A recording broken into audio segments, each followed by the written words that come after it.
Yo, good day sa inyo mga guys no. Susubong ko lang adlaw may ara ko sang i-share sa inyo nga gamay nga tips para lang ini sa mga way nakabalo kag gusto makabalo mga guys. So bali sa mga nakabalo dra basi may makuha mga idea sa akon nga i-share subong adlaw no.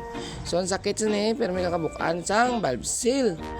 Kay ang cam gali sini no naka-cam regrind na siya. So bali ato no brahon i-downset na niya nga bad guide mga guys.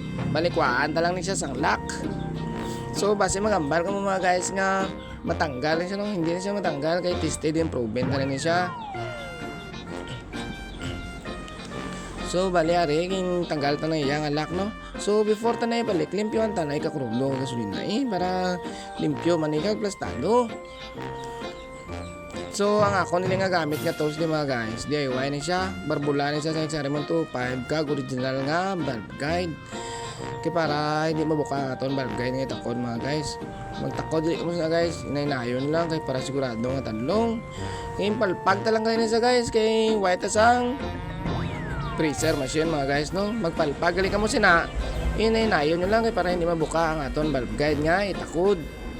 So kita naman mga guys. Bali ang galabaw na lang sina burutangan na lang na sa sang valve seal. So bali galabaw sa susulod no i-ports ta lang na siya guys kay siyempre gimbaba ta na sa na bali valve seal na lang ng galabaw da guys. Yan na lang ang burutangan mga guys. Para safety na ni siya sa aton nga rocker arm. Bisan taas pang aton nga cam hindi maabot ang iya nga valve seal. Safety na ni siya guys.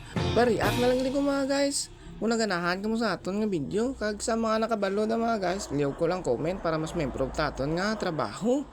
Pa-share na lang ko mga guys para ma-spread naman ang aton nga idea sa iban mga guys no.